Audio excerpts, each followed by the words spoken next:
his heart. Me and me, none of you. Now I'm connected to you. Me and me, none of you. Maybe we'll do it for you. This is the time for solutions. Maybe it's for you.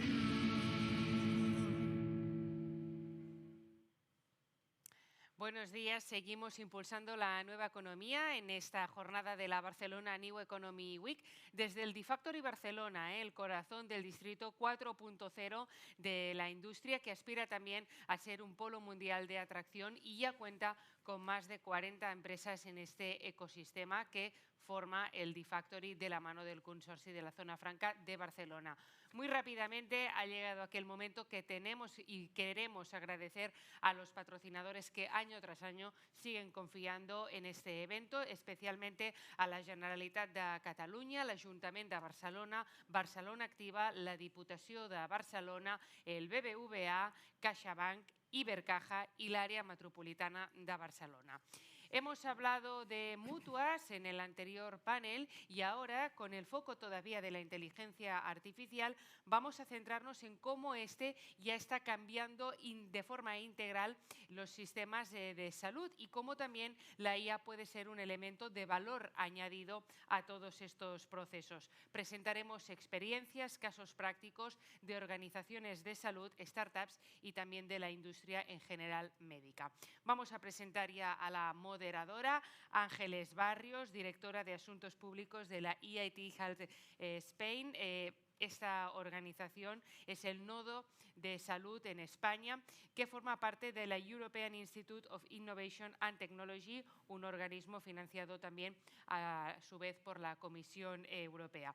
Muchísimas gracias. Con estos 30 años de experiencia, ¿no?, en este ámbito de la salud, con la comunicación, con también el ámbito de las relaciones institucionales, seguro que será muy interesante escucharla, así como también a los tres speakers. Gracias también en nombre del consorcio. Pues muchas gracias a vosotros. Gracias por la oportunidad que nos dais a EIT Health Spain de participar en este BNew, el foro de la nueva economía, donde la salud yo creo que tiene un papel fundamental. Lo tiene ya, pero tiene esa capacidad tractora de competitividad para España y para Europa indudable, ¿no? Estoy segura de que en este congreso, en este foro, se va a hablar, yo creo que la palabra que más se va a repetir seguramente es inteligencia artificial, ¿no?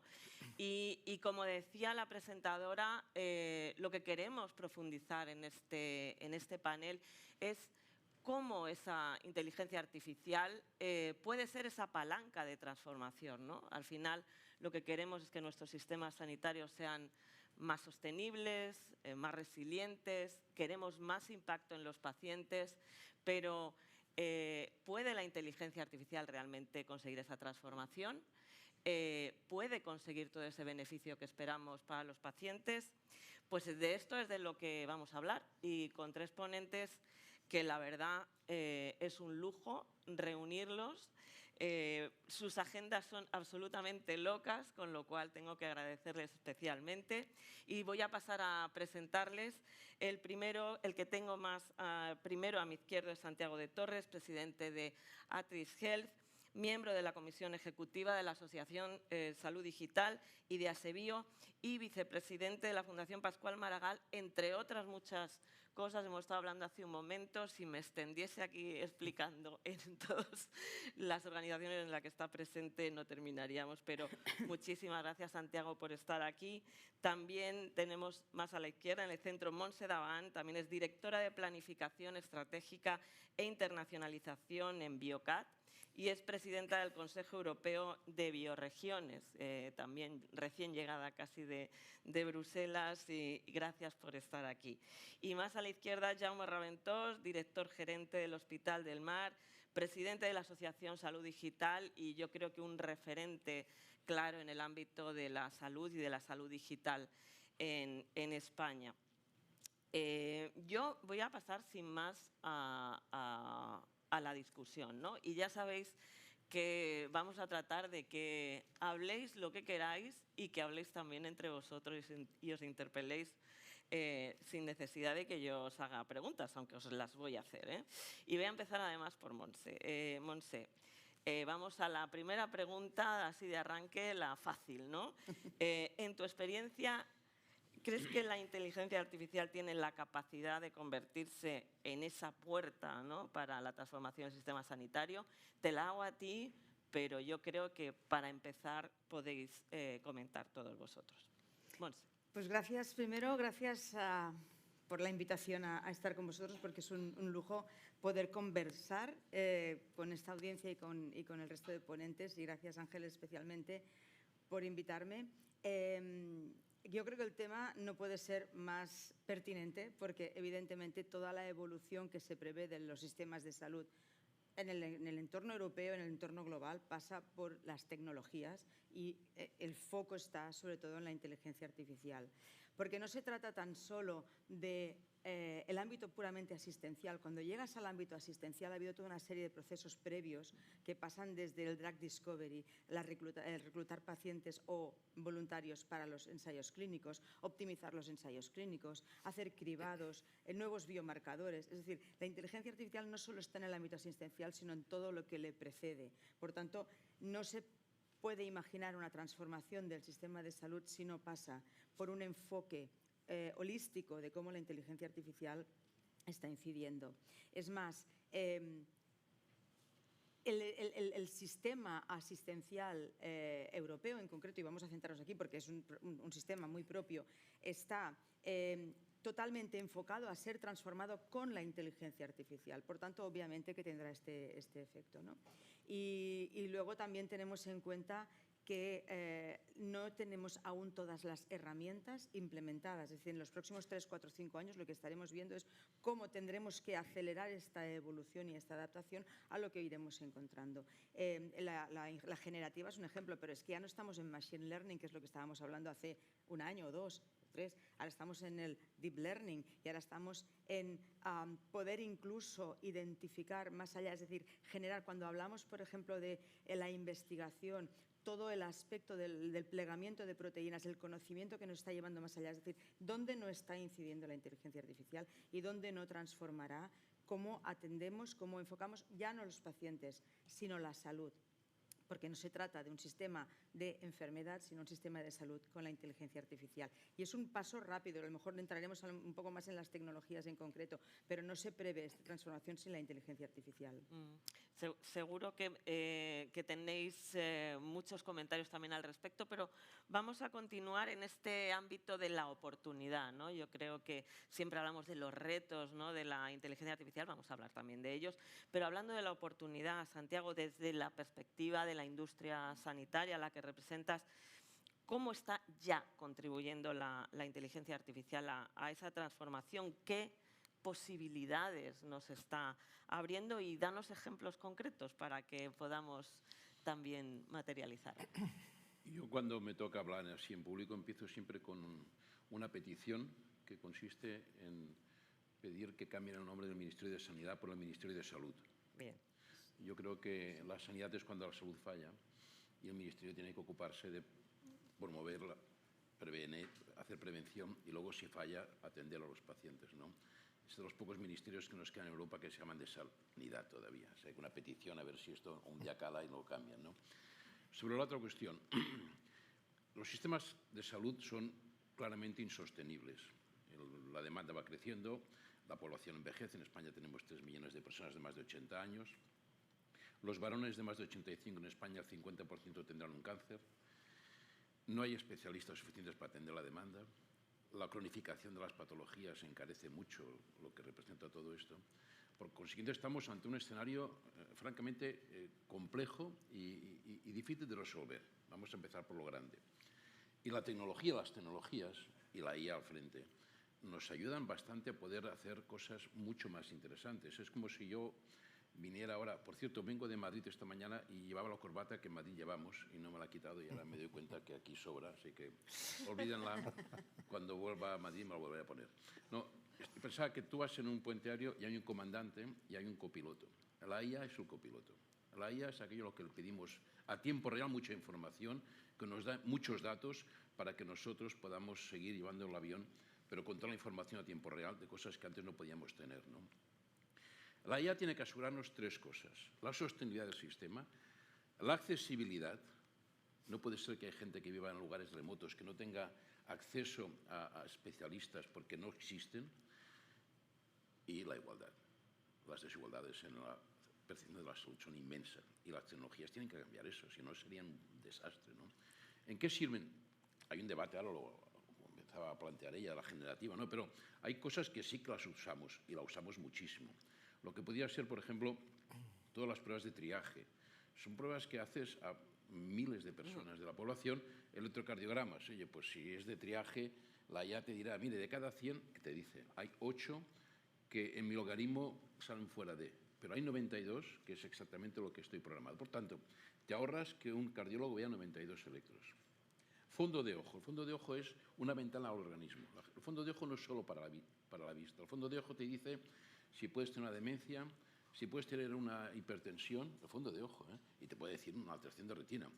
Una foto de fondo de ojo, no midriático, es decir, que no dilatas, que se hace en cualquier sitio. La IA te puede decir está bien o está regular. Si está regular, se abren una de opciones inmenso, pero si está bien, venga el año que viene.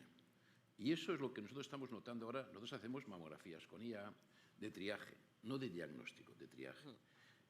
Placas en Colombia de tórax con IA, en Chile hacemos fondo de ojo con IA, en Perú estamos haciendo mamografías con IA. Quiere decir que la estamos usando muchísimo para todo lo que guarda razón con el triaje y nos vamos reservando los especialistas para aquello que realmente es patológico, no lo que es fisiológico. O sea, la IA que nos permite a nosotros distraer la patología de la fisiología y, por consiguiente, dedicar a la patología los recursos que tenemos, que son pocos, pero son mucho más eficientes que tener un cardiólogo viendo electros que están bien. No estoy dando un médico 6 años y tienes especialidad para ver electrocardiogramas.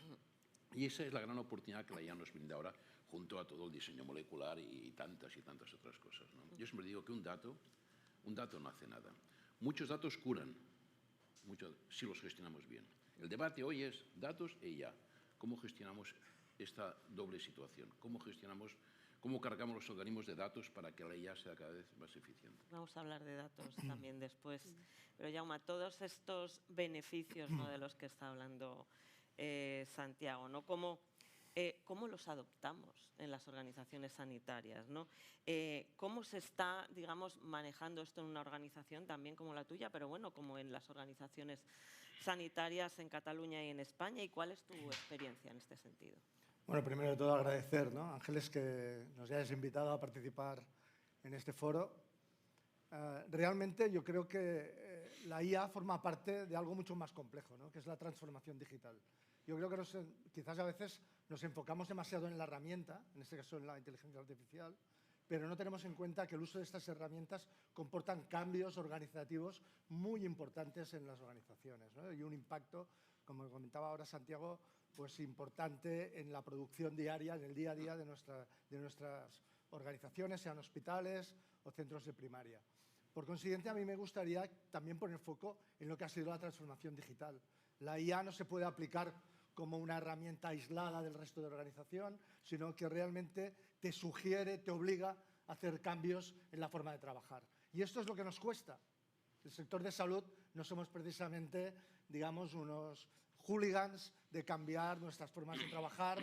Nos cuesta mucho a los profesionales cambiar su día a día y, por consiguiente, durante los últimos 20 años hemos visto que hay tecnologías que se han aplicado, que se han intentado aplicar, que se están aplicando, pero que hasta que no llegó una pandemia y nos obligó realmente a utilizarlas porque no teníamos otra manera sino de trabajar, pues no se adoptaron. Con la IA ha pasado algo muy distinto. Con la IA el impulso de los profesionales hacia la IA es impresionante. Por lo tanto, uno de los objetivos que nosotros tenemos en nuestros hospitales es realmente canalizar este impulso. Y canalizar este impulso significa intentar, de alguna manera, que se entienda que esto solo se puede aplicar en casos donde el impacto que tenga esté muy demostrado, sea un impacto positivo para el paciente o para la organización y, por consiguiente, genere beneficios en ella, ¿no?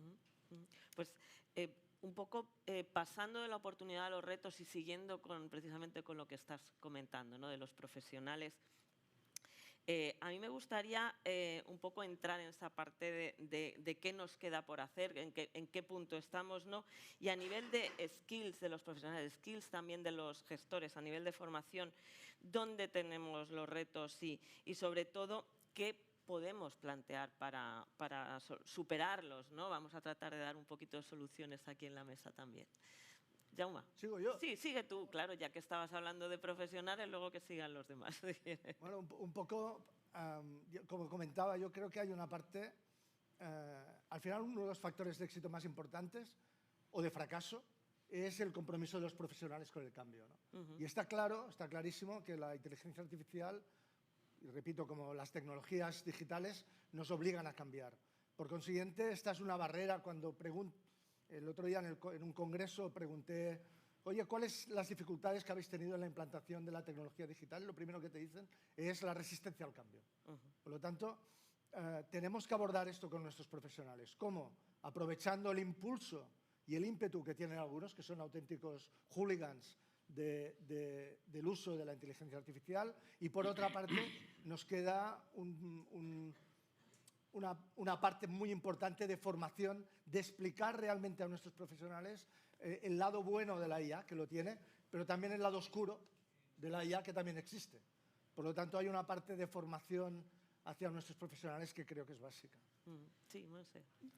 Es que me parece muy interesante que estamos hablando de la perspectiva de una entidad hospitalaria, ¿no? La atención, la investigación, la clínica, ¿no? La empresa, la visión del entorno empresarial, y nos faltaba quizá tratar el entorno de la administración.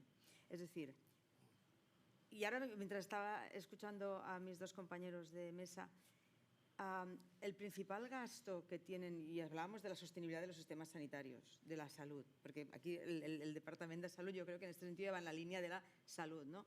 Pero el principal gasto que hay en Cataluña, por ejemplo, es el capítulo de personal, obviamente, porque es una masa crítica muy importante y muy profesionalizada que va a tener estos retos de formación, y después el gasto sanitario, el gasto farmacéutico, perdón.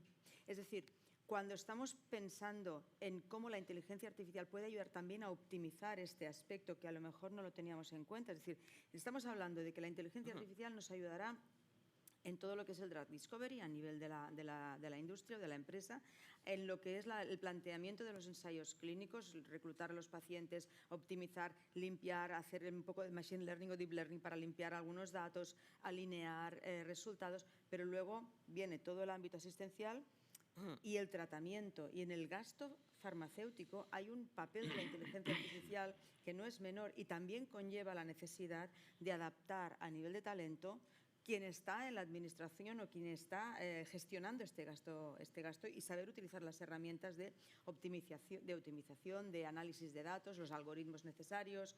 Y, por tanto, no hemos visto aún el límite a las aplicaciones que podemos encontrar en inteligencia artificial. Y yo insisto mucho en cada una de las fases de todo el proceso de la salud y del tratamiento de la enfermedad, por supuesto. Pero en todas y cada una de las fases. Y en cada una de estas fases hay talento que hay que reciclarnos, es preciso reciclarnos, es preciso comprender cómo serán los procesos del futuro. Pero este punto creo que nos afecta a todas las etapas de la cadena de valor.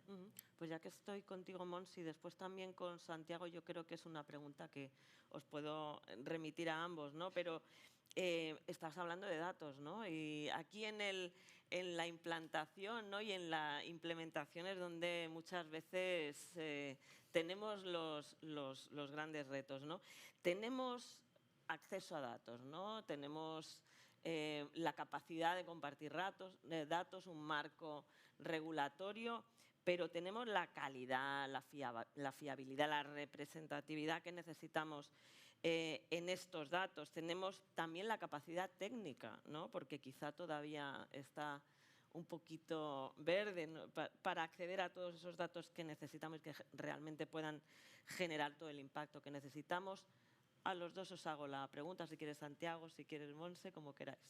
¿Quieres empezar tú mismo? Yo sigo. Sobre los datos, dos ideas básicas, ¿no? Primero, la IA y los organismos que la sustenten o los agentes responden a la pregunta que tú le haces en base a los datos que disponen, ¿no? Y para poder llegar a diagnósticos precisos todavía hacen falta muchos datos, muchos datos. Yo veo en algunos países que utilizan sistemas de diagnóstico automatizado preciso, creo yo que con escasez de datos. Cuantos más datos, cuanto más millones de datos tenga, más preciso será el diagnóstico. Por consiguiente, nosotros no usamos para nada la IA como diagnóstico preciso, lo contaba antes como triaje, ¿no? El segundo problema que veo es que los organismos están cargándose con unos sesgos de un tipo de paciente muy determinado, que es hombre blanco, varón blanco.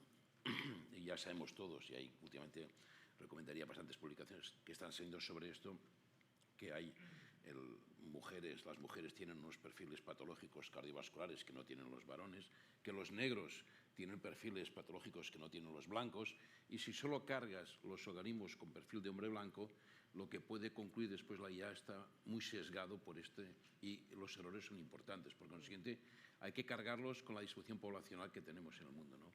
Y la tercera, y no menos importante, ¿no? Yo sí creo que hoy lo que sí podemos hacer y estamos haciendo es con las tecnologías, y guarda un poco razón con una de las cosas que comentaba Montse. Primero, los médicos tenemos que dar un paso atrás, muy grande, porque hoy hay muchas profesiones que ayudan a los procesos diagnósticos, terapéuticos, de todo, de prevención y promoción de la salud, que no son médicos. Los médicos somos una profesión cosmogónica que pensamos que sabemos de todo y hay que retirarse. Es muy importante hacer eso, ¿no? Yo siempre explico que una enfermería hoy son 4 años, es un grado. Y un grado son muchos conocimientos que hay que poner sobre la mesa y utilizarlos, ¿no? Por ejemplo, nosotros hacemos una experiencia en varios países, sobre todo en Colombia, que es un país de orografía muy compleja, donde hay centros de salud pues, en aldeas lejanas que solo tienen un médico y poco más, un médico generalista, que está ahí el hombre, porque los otros no quieren vivir allí, quieren vivir en Bogotá, en Cali, en Medellín, donde sea, ¿no? ¿Cómo consigues que la población de esos lugares remotos puedan tener un acceso a diagnósticos que estén bien? Pues lo tienes que hacer de la siguiente manera. Tienes que tener equipos diagnósticos, no muy caros, pero es más fácil tener hoy un equipo diagnóstico que un especialista, de todo tipo, de retinógrafo, electrocardiógrafo, ecógrafo, mamógrafo, lo que sea, y tienes que formar a profesionales no médicos a que obtengan esa información. Toda esa información la envías a la nube y los especialistas la informan y se lo envían a aquel médico, ¿no? Y ese médico se encuentra con diagnósticos de especialistas que le ayudan mucho a elevar el nivel de atención. La tecnología humaniza la salud, mucho. La gente no lo entiende, le parece que la tecnología la deshumaniza, la humaniza, porque permite que pacientes lejanos de centros de referencia tengan diagnósticos mucho más precisos. Y la tecnología con el IA hace medicina de precisión, que quiere decir básicamente en personalizar y decir que una persona es distinta de otra. Hacemos test genéticos, hacemos tantas cosas. La tecnología humaniza la salud. Tenemos que meternos esto en el frontispicio, porque la gente piensa que la deshumaniza. Y no, la puede humanizar, ¿no? Y eso que hacemos en Colombia, pues ha permitido que muchos centros tengan muchos especialistas virtuales. Arriba en la nube utilizamos sistemas de algoritmos para automatizar diagnósticos y tal, pero, insisto, accesibilidad, igualdad, equidad y humanización. Y eso es tecnología. Y con la IA eso cada vez va a ir más rápido y lo haremos mejor. No hay que tener mucho más especialistas, hay que usarlos para lo que saben y hay que promover, atender a los pacientes a profesiones que no son médicas. Pues sí, y totalmente de acuerdo con todo lo que has apuntado, porque realmente estamos hablando de equidad de acceso a zonas remotas, es decir, cómo facilita el acceso de los pacientes. Pero hace años que hablamos, Ángeles, de los datos, que hemos estado en diversas ocasiones y en espacios compartiendo estas preocupaciones. Yo diría que en estos años que hemos estado hablando las cosas han cambiado y a mí me gustaría puntualizar si estamos hablando de uso primario o secundario de datos, porque para mí esto es muy importante. Es decir, el uso primario de datos, por partes. Cuando hablamos de la confianza o de la seguridad que da al paciente la utilización de sus datos, no hay duda que para uso primario todos los pacientes estarán de acuerdo en que su historia clínica compartida es un gran avance, y para uso secundario es preciso explicar muy bien por qué se necesitan estos datos para investigación e innovación. Es decir, por tanto, separando uso primario y secundario. En Cataluña, por ejemplo, es un caso bastante paradigmático el poder haber en los últimos años unido digamos, toda el área asistencial primaria y la secundaria y la especializada. Por tanto, hay una base de datos muy importante a nivel de historias clínicas de los últimos 30 años que incluye, ahora se está integrando, se está acercando también para incluir los datos de salud del sector privado, de la asistencia privada, con lo cual estamos a un nivel de digitalización de los datos muy bueno, con problemas de interoperabilidad, tanto silos como hospitales seguramente, pero que ya como se está trabajando con la mentalidad de la compartición, porque ha habido intentos en los años anteriores de pensar, bueno, cómo se puede trabajar en esta compartición de datos y hubo pues intentos que se quedaron limitados, pero tenemos el Espacio Europeo de Datos de Salud ahí delante, que lo tenemos ya implementado, aceptado y que en los próximos 10 años tiene que estar desplegado, y digo 10 yendo lejos porque hay diferentes etapas, pero el uso primario yo creo que no hay duda que los datos son de calidad, están acercándose a esta interoperabilidad deseable porque tenemos esta historia clínica compartida. El problema empieza cuando estamos hablando de uso secundario de datos. Yo creo que nos estamos refiriendo todos a esto cuando decimos los problemas de interoperabilidad, de acceso, de protección de datos, de confianza, de seguridad, ¿no? Sí. Y este es el aspecto que creo que tenemos más camino para avanzar, ¿no? Y bueno, en Cataluña, por ejemplo, que lo conozco digamos, de cerca el tema, ¿no? Porque estamos trabajando con el CatSalut y con Aquas. En este sentido, se está trabajando para empezar ya a crear esta oficina de datos que permitirá pensar cómo tiene que ser este espacio de acceso a los datos para uso secundario. Por tanto, los retos están, interoperabilidad, la regulatoria, en cada país distinto. En España tenemos 17 sistemas de salud, ahí el reto de combinar digamos, la estructura o la gobernanza nacional con la autonómica y unirla a la europea.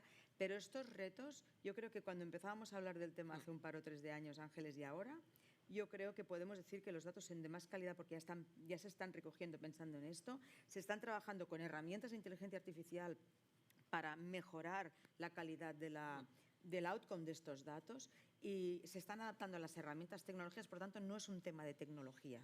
Ahora es un tema de una serie de barreras que nos encontraremos, pues incluso de coordinación, de gobernanza, digamos, de institucional que se está generando a su alrededor.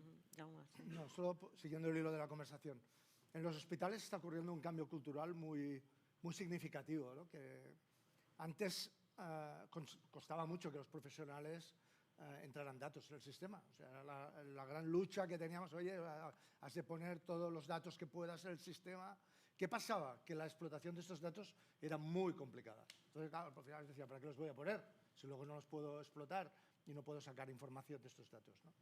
¿Qué ha ocurrido ahora? Esto ha cambiado significativamente. Y esto es gracias al uso que realmente le estamos dando al dato, ¿no? Por lo tanto, y esto me parece muy significativo porque ahora es al revés. Ahora los profesionales tienen un software por ahí que siempre han tenido porque se lo regaló una farmacéutica y lo tienen ahí para recoger no sé qué. Y ahora están preocupados porque quieren que estos datos que han recogido durante tanto tiempo estén integrados en la historia clínica del hospital y, por lo tanto, los pueden explotar. Es decir, son ellos los que realmente nos están pidiendo, ¿no?, la integración de estos datos. Y no solo en este sentido, sino que además se preocupan de que realmente estén estructurados, estén en buenas condiciones para luego poder cambiarlos. Es decir, aquí hay un cambio de cultura que no es menor por parte de los profesionales. Sí. Y antes de pasar al tema del uso secundario y del uso del dato y la inteligencia artificial para investigación e innovación, y en línea con lo que estáis comentando, claro, hay una aceptación mayor del uso del dato, del uso de este tipo de tecnologías, pero a mí me gustaría saber en qué punto estamos, ¿no?, de transformar el modelo asistencial y el modelo de atención a la salud, ¿no?, más que a la asistencia sanitaria, y qué camino nos queda un poco por recoger, hablando de uso primario fundamentalmente. ¿Cómo lo veis vosotros en este momento? Si quieres, Jaume, que estás más en el ajo. Estamos al principio del principio, creo. O sea, yo creo que todavía nos queda mucho camino por recorrer. Creo que es muy importante el concepto que he comentado antes, que es que me parece básico, de que la IA nos va a ayudar a transformar el sistema, pero la palabra transformación significa cambio. Y aquí es donde está la piedra, o sea, hasta ahora estamos probando en nuestro hospital, en el Hospital del Mar, estamos evidentemente con algunos proyectos de uso de inteligencia artificial, con una buena aceptación por parte de los promotores, ¿no?, de los clínicos que lo han tirado adelante, en el área de imagen, porque es seguramente de las áreas donde ha habido más aceptación, más fácil del uso de inteligencia artificial, por lo que comentaba antes Santiago, de que ver mamografías es muy aburrido y muy repetitivo y cada por eso hay un algoritmo que te soluciona rápidamente el problema. También estamos trabajando en el uso de otros algoritmos con nuestros sesgos. Esto es importante lo que decía antes Santiago, ¿no?, porque al final nosotros creamos nuestros algoritmos para nuestra población. Por cierto, pakistaní, de Marruecos, o sea, el área del Hospital del Mar es un área muy singular, ¿no?, donde los algoritmos que estamos creando difícilmente luego los podremos exportar a Holanda. Pero bueno, como son de uso nuestro, pues ya nos van bien. Es decir, ahí estamos justo al principio de probar el impacto y la transformación, pero lo más importante para mí es que nos queda, esto que comentabas, Ángeles, de la transformación del sistema. Yo creo que estamos todavía a las masarolas, que decimos al principio. Y esto se complica porque, por ejemplo, en Cataluña con la Meva Salud, ¿no?, la app en la que tienes tu acceso a tus datos, estamos hablando del uso primario. Además, esto no requiere, en el fondo, un consentimiento explícito, ¿no? Es diferente que el uso secundario, que está visto ya por la regulación europea como deberá ser la interacción con el paciente, ¿no?, y la paciente. Pero, en realidad, si lo trasladamos a la visión de todo el Estado, ¿no?, a nivel de todas las comunidades, no hay en este momento tampoco una interoperabilidad o una compartición de datos de estas historias entre todas las comunidades autónomas. Por tanto, esto nos complicará.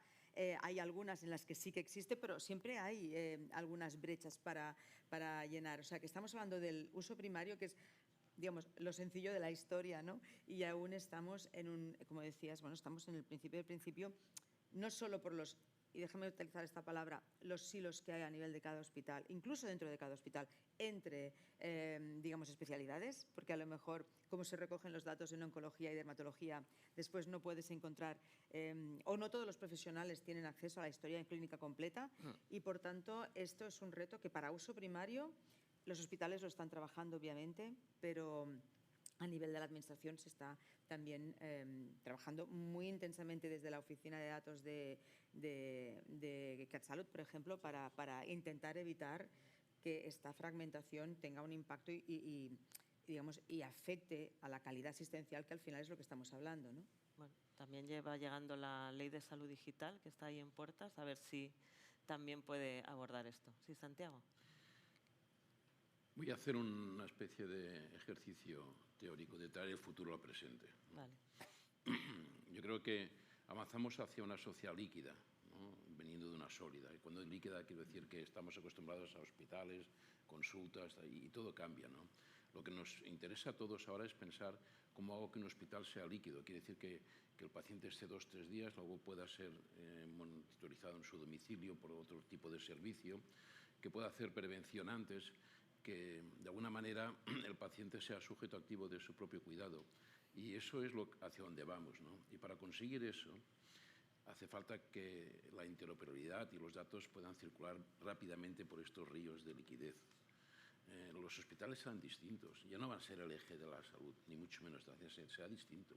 Hoy vemos cómo operamos o se opera con un Da Vinci a 8.000 kilómetros de distancia. Los cirujanos estarán en edificios, irán vestidos así, no se limpiarán porque no verán a los pacientes estarán a 5.000 kilómetros, ¿no? Y le dirán a un doctor, en el box 4, una próstata en Huesca, y cuando ha acabado haga un ovario en Coruña, y ya tendrá al paciente, y lo operarán, ¿no? Y eso es lo que va a venir, y eso es lo que está viniendo, ¿no? Y en ese sentido yo creo que cuando digo traer el futuro al presente me refiero a que cuando planifiquemos, estructuremos, de alguna manera diseñemos, pensemos que eso va a ir hacia allí. Que la gente estará en el hospital poco, que en casa los monitorizaremos mucho más, que pondremos sistemas para poder seguirlos desde casa. Y explico una anécdota, que no es una anécdota, para entender un poco todo esto, ¿no? Nosotros en Chile tenemos una experiencia preciosa de código ITUS a miles de kilómetros de Santiago de Chile, medio minuto. En Chile, que es un país que es enorme, de la Patagonia a Atacama hay más distancia que de Madrid a Moscú, la gente no lo sabe, los médicos están en Santiago de Chile y los pacientes están donde están, ¿no? Y cuando hay un ictus a 1000 kilómetros de distancia de Santiago de Chile, son 10 horas de coche, cuando llega siempre es un éxito. Un éxito o un éxito, no hay doble lectura de eso, ¿no? Hemos puesto en marcha un sistema que en hospitales lejanos, que hay médicos generalistas, tienen TACs, porque es fácil tener un TAC, más que un neurólogo. Es que es así la vida. El neurólogo no quiere ir ahí, el TAC lo tiene, ¿no? Le hacen un TAC, la imagen va rápidamente a través del cloud a un neurólogo en Santiago dices un ictus, código ictus. Y el código consiste en lo siguiente: el profesional con el paciente, en pantalla un neurólogo, con el diagnóstico al lado, el neurólogo en Santiago de Chile, y le va dando instrucciones al médico, oye, empieza ya, 2 viales de esto, tal, y en 45 minutos resolvemos ese ictus a 1000 kilómetros de distancia. Lo resolvemos, porque el hombre sale del ictus, o la mujer sale del ictus. Eso es traer el futuro al presente. Son hospitales líquidos, es lo que pasará y lo veremos cada vez más. Por tanto, cuando organicemos y cuando estamos organizando la interoperabilidad de historias clínicas entre hospitales, sector público, ahora con la privada, la tarjeta electrónica, la receta electrónica es un hecho y funciona bien. Pero hay que pensar siempre en todo lo que vendrá. No podemos trabajar los datos en la realidad en la que estamos. Tenemos que pensar en ese mundo que vendrá, que será mucho más líquido y fluirá de otra manera que lo que tenemos ahora nosotros. Y eso nos va a permitir también tener acceso a muchísimos más datos, ¿no? Y a generar una oportunidad también de conseguir más innovación, ¿no? Que es un poco el otro tema, el último tema que quería tratar antes de un poco el último planteamiento de salida, ¿no? Pero estamos hablando de uso secundario de datos, estamos hablando de innovación. ¿Creéis que también el dato y la inteligencia artificial son esa gran oportunidad para la innovación en salud? ¿Cómo podemos conseguir que toda esa innovación que se genera a partir de la inteligencia artificial y del dato puede pasar del eterno mundo del piloto, pasar a la adopción en los sistemas sanitarios, al escalado? ¿Y creéis que la inteligencia artificial y las herramientas de inteligencia artificial también pueden ayudar a ello, ¿no? Es decir, tenemos el reto de adoptar la inteligencia artificial, pero por otro lado también la oportunidad de utilizar la inteligencia artificial en la adopción y el escalado de la innovación. Una pregunta para todos. Yo, bueno, puedo tomar esta de inicio porque, a ver, por ejemplo, en nuestro caso, en Cataluña tenemos el Observatorio de Inteligencia Artificial de TIC Salud, que lo que hace es identificar qué innovaciones en este ámbito se están generando, ver, incluso lanzar tenders, licitaciones para hacerlas avanzar en el sistema de salud, y además combinarse con la industria en general para identificar, lanzar incluso retos, ¿no? Y en este momento hay unas 180 innovaciones, unos 180 algoritmos que se están viendo cómo pueden aplicarse a pilotos concretos. Y aquí estamos hablando de pilotos, pues desde la retinopatía diabética, temas de las imágenes de radiografías de tórax. Es decir, se está trabajando ya esta colaboración entre la administración y la industria, que es imprescindible para avanzar en este escalado que decías, ¿no? Luego, obviamente, implementar mecanismos de fast track, que le llamaríamos, ¿no? Como había hecho en su momento Alemania con DIGA, ¿no? Y que nosotros con el programa PAS en Biocat ya tenemos alguna tecnología que ha podido responder a un tender lanzado desde salud para integrarse en el sistema de salud. Por tanto, por un lado es la alineación de los diferentes agentes que pueden ayudar a acelerar, pero a lo mejor lo que estamos necesitando son grandes instrumentos de inversión para ayudar a este escalado. Y ahora estoy pensando en las AI Factories, por ejemplo. Es un mecanismo lanzado por la Comisión Europea para poder facilitar el acceso a las empresas a datasets que están, en este caso, en el ámbito de la salud, en el Barcelona Supercomputing Center. Tiene una serie de datos genómicos del archivo Phenome Genome Archive, por ejemplo, o datasets de todo tipo, que las empresas pueden utilizar para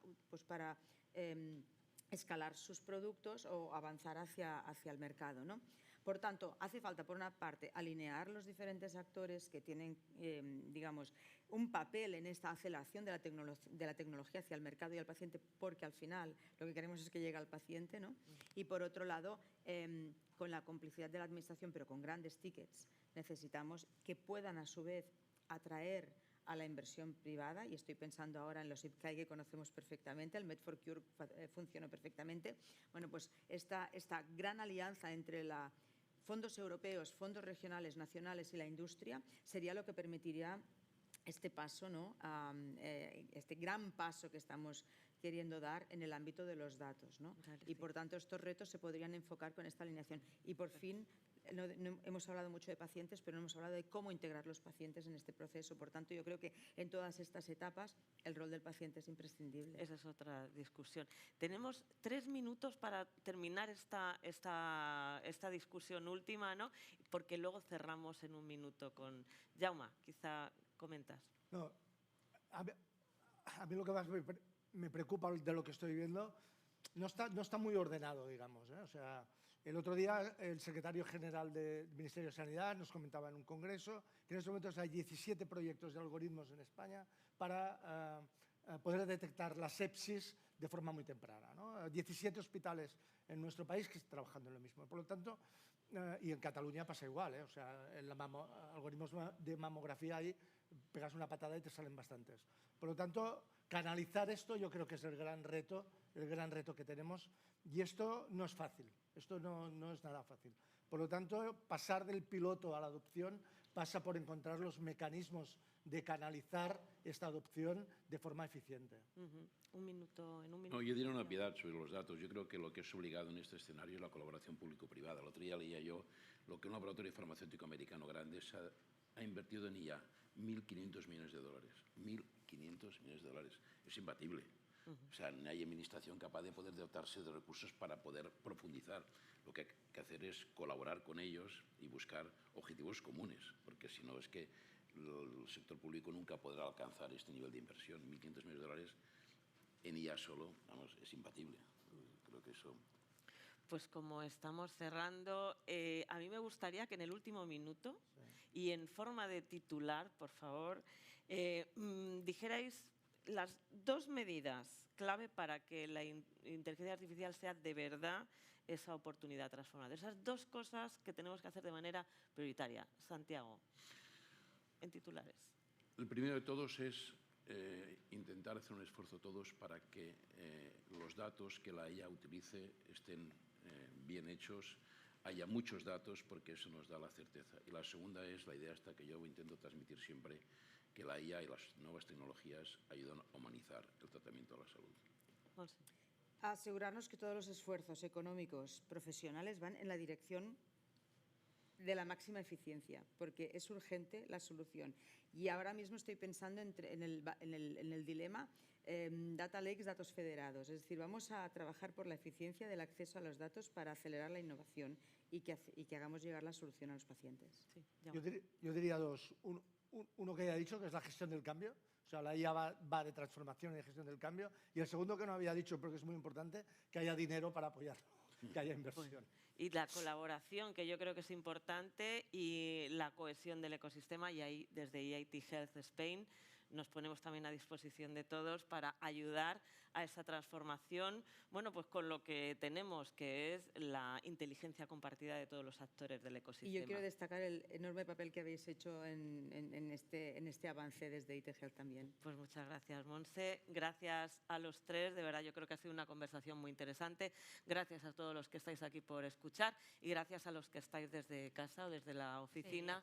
Sí. Y bueno, pues seguiremos hablando de todo esto. Y además, que no es un consuelo, pero cuando hablaba Montserrat de esta integración, ¿no?, entre sistemas de salud por comunidades, nos vamos también, por ejemplo, en el ámbito de la seguridad y los cuerpos policiales también a veces, ¿no?, lo que piden es más coordinación. La última pregunta muy rápida es cuando hablaba de este cambio de sólido a líquido, que yo creo que ha sido súper ilustrativo, Santiago, el cómo se debe gestionar los datos. Es la pregunta quizás que me ha quedado un poco para entender. O sea, los datos serán importantes, gestionarlos, pero ¿cómo se deben tratar de forma ¿Es una pregunta diferente? para el año que viene o para ahora? Bueno, si nos tiene que llevar mucho, para el año que viene, ¿eh? Seguro que Si repetiremos. es para ahora, lo único que yo explico, intento que la gente entienda, es que el escenario al que vamos, que es este modelo más líquido que yo entiendo, Sí. va a necesitar una forma de gestionar los datos que cuando los vayamos acumulando, trabajando y y diseñando, pensemos que la salud y la sanidad irá avanzando hacia allí, ¿no? Perfecto, pues ha quedado ya, como no, un highlight para la próxima edición del BNIU. Muchísimas gracias a los tres y especialmente a Ángeles Barrios, directora de Asuntos Públicos y Relaciones con Stakeholders de EIT Health Spain. Gracias, breve pausa y acordaos que tenemos también la plataforma B-Networking con una inteligencia artificial que aquí también en el BNIU funciona a las mil maravillas. Venga, hasta ahora, gracias. Barcelona, vibrante y emprendedora, posicionándose como una de las ciudades favoritas para los profesionales tecnológicos. Con este espíritu nace el Distrito 4.0. Como sede de un genuino ecosistema tecnológico internacional, reúne proyectos punteros en robótica, impresión 3D, inteligencia artificial, IoT, nanotecnología y sensórica, en una de las mayores zonas productivas de Europa. Anticipamos el qué, El dónde i el cómo reinventamos. Consorci de la Zona Franca de Barcelona.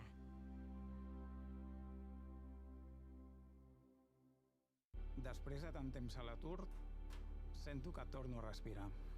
Hi ha un moment que et preguntes què has estat perseguint tota la vida. Vaig estar molt de temps deixant-me portar. He fet realitat el que un dia vaig somiar. He trobat el que m'agrada. Reconnectar amb la feina m'ha salvat.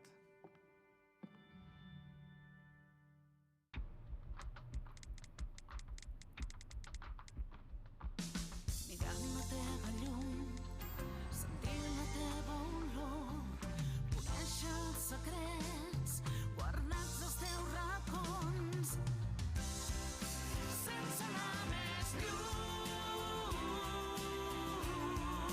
sense anar més lluny. Barcelona és molt més.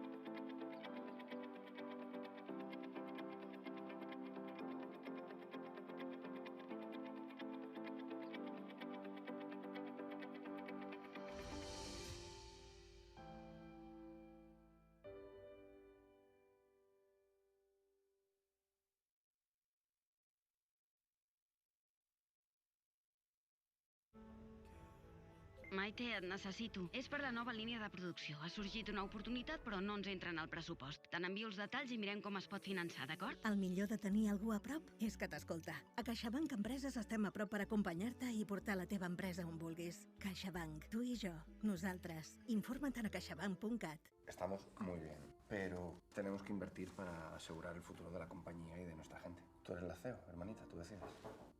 Perdonad, que vamos a ir a tomar algo ahora, que es mi cumpleaños. 55 palos ya. Felicidades. Ahora bajamos, ¿vale? Por cierto, Javier. Dime. Gracias. Nos has ayudado a tomar una decisión muy importante. Hay razones que mueven más que el dinero, las personas. Por eso en Ibercaja reinvertimos el 100% de nuestros beneficios en la sociedad. Ibercaja, nos mueves tú. Perquè vols música, concerts, teatre. Perquè vols sentir, vibrar, riure. Perquè vols viure la cultura, La Vanguardia.